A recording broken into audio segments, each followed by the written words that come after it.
Hello everybody and welcome to another episode of Pop Culture, where I take something that is YA or popular literature and try to tie it to something that is not so popular culture / literature.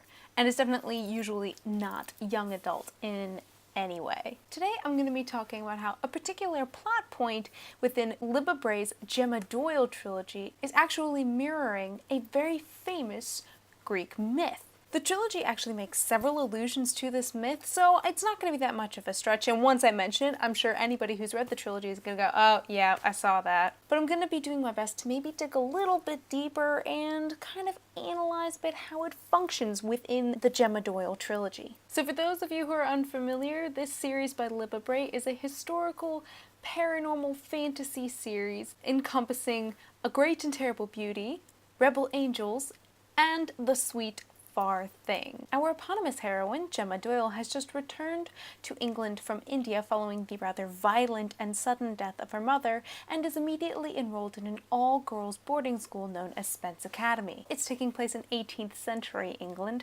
so as you can imagine, the role of women is severely diminished, and that is something that the trilogy does actually touch upon. However, I myself am not going to go into nearly as much detail as I could on that topic. Here, she not only forms a bit of a ragtag crew with 3 other girls by the name of Felicity, Pippa, and Anne, but also discovered that she is descended from a long bloodline of witches who call themselves the Order.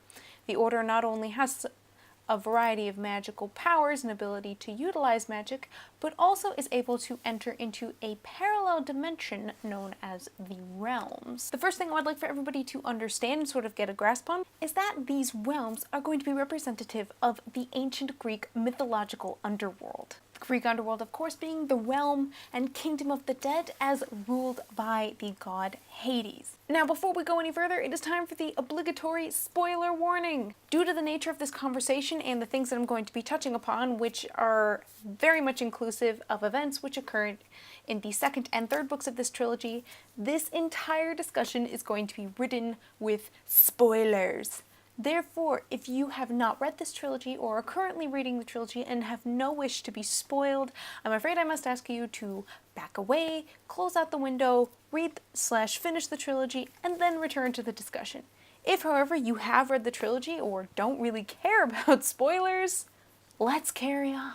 So as I said, I'm going to be talking about a very specific allusion within Libba Bray's trilogy and a very specific Greek myth. Now, Libba Bray has actually incorporated a very rich and diverse amount of mythology and classical literature within this trilogy. Sometimes it's referenced very directly, as with the poem of The Lady of Shalott, and other times it's a bit more subtle. It's more often than not a strictly visual illusion, and unless you realize it, you're going to miss it. Now, that's not gonna harm you, but it's really fun if you do recognize the illusion, because then it's like brownie points. It's like a literary Easter egg. But in any case, the myth which we are going to be talking about today is the famous myth of the Rape of Persephone. Story time! The Rape of Persephone is perhaps the most well-known myth involving the Greek god Hades, who was lord and ruler of the underworld, the god of death, and one of the 6 original Olympians. Fun fact about Hades, the name Hades would later become synonymous also just with the actual underworld, so it wasn't just referring to the person, it referred to the place. So if you said you were going to Hades or someone went to Hades, it's not only that that person went to the actual god/ruler of the underworld, they just went to the underworld. They were dead. That's it. He was the older brother of Zeus, though I'm not entirely sure if he was the eldest between him, Poseidon, and Zeus. I think he was the eldest. I can't be entirely sure. Well, one day Hades is just kind of hanging out in the underworld as he normally does, because that's just his kingdom and that's where he hangs out. And he notices Persephone, whom is, of course, his niece via his brother Zeus and his sister Demeter. Yeah, don't even ask questions on the incest, like Game of Thrones has nothing on freaking Greek mythology. You just kind of have to get around it. And he sort of falls, if not necessarily initially in love, at least kind of in lust or more attracted, intrigued by Persephone. He sees her and he thinks she would be quite literally like a breath of fresh air and just be able to breathe some, no pun intended, life into this underworld. So Hades decides, I want her as my queen. I want her down here with me. He goes to Zeus, who's obviously his brother, his king, and her father, and says, so, bro, yeah, you know, I'm down in the underworld, and I'm not begrudging. Seriously, not begrudging. I'm perfectly happy to be hanging out down there. But, you know, it's getting kind of lonely, kind of gloomy, kind of grim. So, Persephone, I really, really like her. I'm thinking, I want her to be my queen, so can I have her? Yeah, let's completely ignore the fact that Persephone has zero say in this entire situation. Again, role of women, diminished. We're not really gonna touch too far on that, but hey, there you go. And Zeus listens to this proposal and answers, sure, bruh, why not? But you can't tell her mother because she'd say no, and she'd kill me. And she'd say no, and she'd kill me. So yes, both Demeter and Persephone had zero say in this conversation. So Hades has permission, so he waits for the moment when he can make Persephone his queen. Well, that moment arrives. One day, Demeter and Persephone are just kind of hanging out in a bunch of flower fields, and Persephone wanders off, picking flowers on her own. Hades takes his chance. He swoops out of a hole in the ground in his black chariot being led by his black horses, snaps up Persephone, disappears back into this hole in the earth, which closes up, and there is no trace of her. In Demeter's eyes, Persephone has completely vanished. She has no idea what has occurred to her. This puts her in such a state of panic and emotional distress that essentially everything around her is affected. Remember, she's the goddess of the harvest and of bounty, and so all of life is affected by this. Earth is therefore experiencing its first autumn because she's not letting anything grow. It's all starting to die. Persephone, meanwhile, is down in the underworld and essentially miserable because she's used to being out in the sunshine and in flowers and with her mother. And she's down in the underworld, which, while it's full of all the glittering jewels of the earth, because it's obviously underground, she's unhappy. Eventually, Demeter does figure out what has happened to her daughter, and not only that, realizes that Zeus clearly had in on it, because Hades would never do anything like that without Zeus's basically express permission, and she becomes pissed. We've already had autumn. Demeter just says, forget it. I'm not gonna let anything grow. And the earth is plunged into its first ever winter. And basically, humanity is starving and dying out, and Zeus goes into his own little small panic because he goes, okay, not good. If the humans are gone, what are we ruling over? And he realizes this is a serious problem, so he goes down to Hades and says, bro, I'm really sorry, but you have to give Persephone back, or else we're all screwed. And Hades, to his credit, looks at his brother and says, okay, you're the boss, man, you're the king.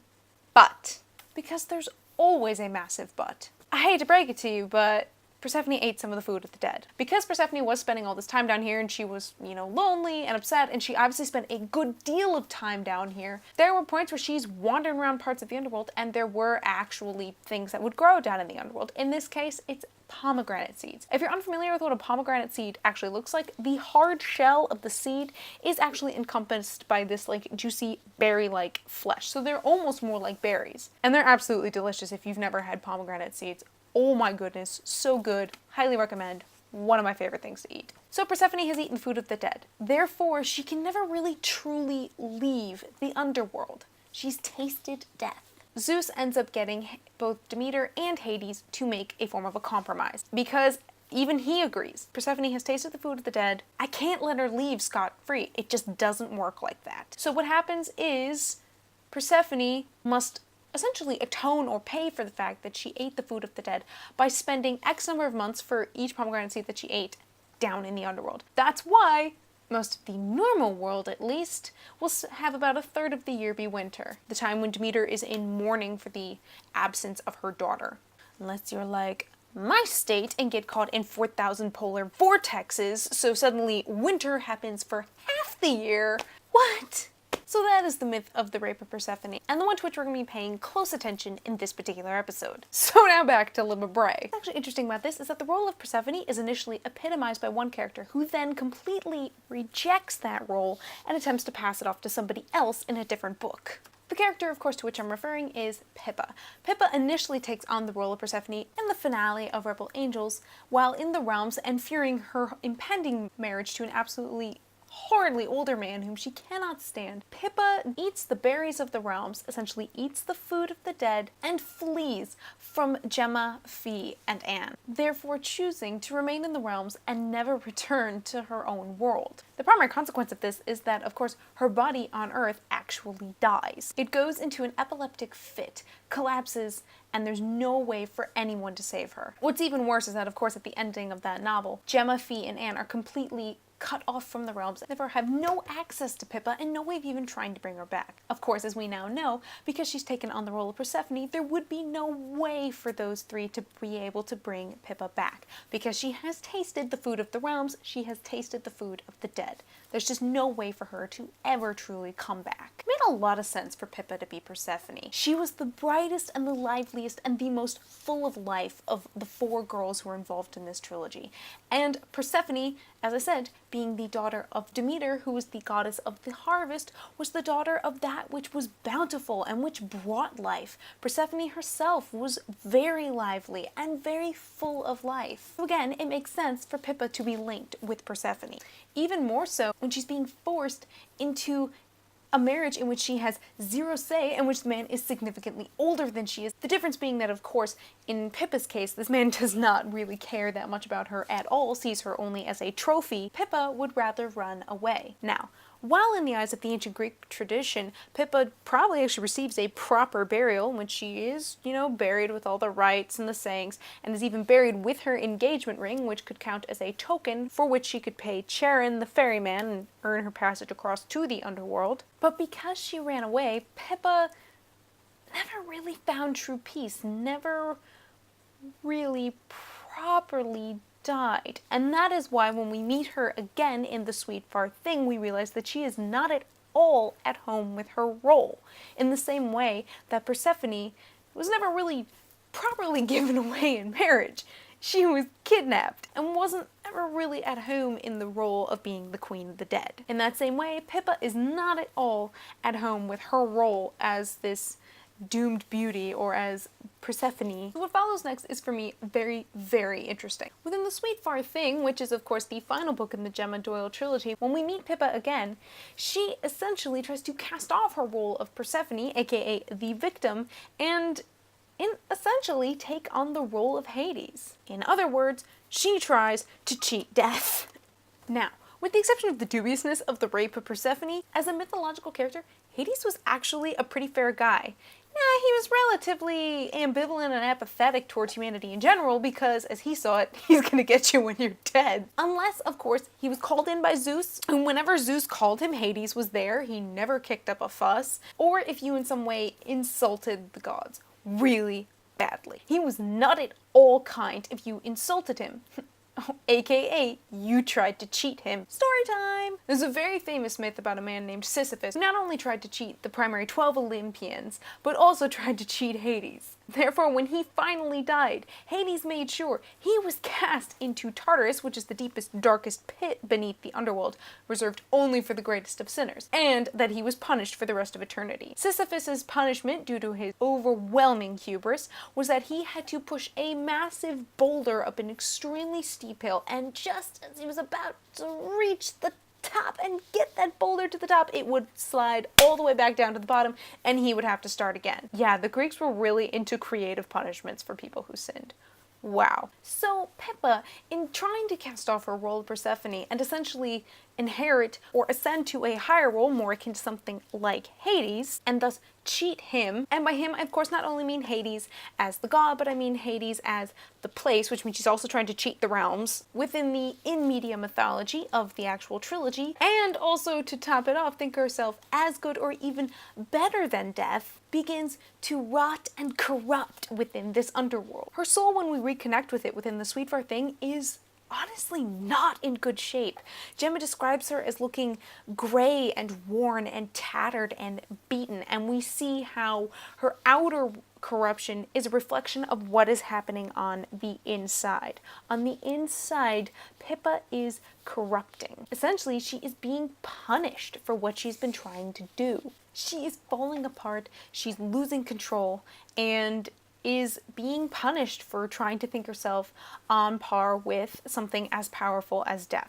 Now I mentioned that she tries to pass this role on to someone else, and she does. Within the sweet fart thing, she tries to cast off her role in this way, not only by accruing her own followers and trying to take magic from Gemma, whom is the host of the powerful magic of the realms at the time, but by also trying to turn someone else into her Persephone. In this case, she chooses Fee. There's a very powerful scene within the Sweet Far thing where Pippa offers the berries to Fee and says, "You can stay with me in the realms. You don't have to leave." And this is very important, despite the fact that she loves Pippa. And I don't just mean as friends. And therefore, it is extremely difficult for Fee to be able to part with Pippa in the same way that it's difficult for Demeter to part with Persephone each year. Pippa's plan backfires. She not only is unable to cast off her role of Persephone and ascend to something more powerful like a Hades figure, but her role of Persephone and as the victim is essentially reinforced by the very person to whom she was trying to bequeath the role. Felicity is able to refuse this food of the dead and refuse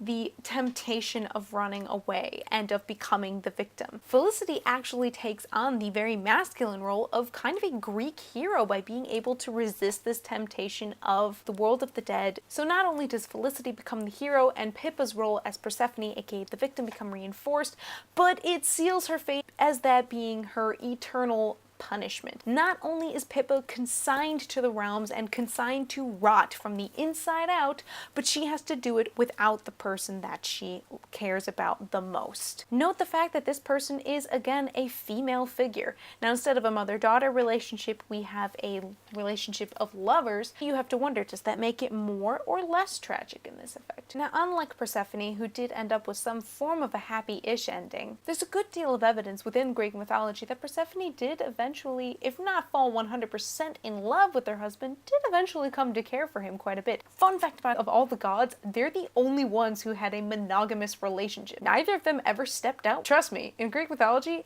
that's not only rare, it's ridiculously cool. And Persephone did always get to return to her mother and kickstart spring and bring us right on into summer. So you have to say for Persephone, didn't end up totally bad for her. For Pip, on the other hand, the ending's not so great. See, the difference is that Persephone was the daughter of gods and goddesses. She was immortal. She was a goddess.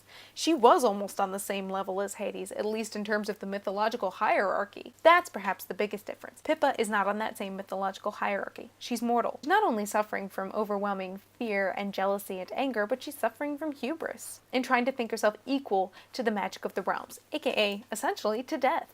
Because of this, Pippa is flung into her own form of Tartarus when the castle/tower in which she's been residing within the realms crumbles in upon her and she fully dies for the final time. So, yes, a significantly more tragic version of Persephone, but I think Persephone nonetheless. I hope you have enjoyed this, maybe learned a little something, had a little fun, and until next time, cheers.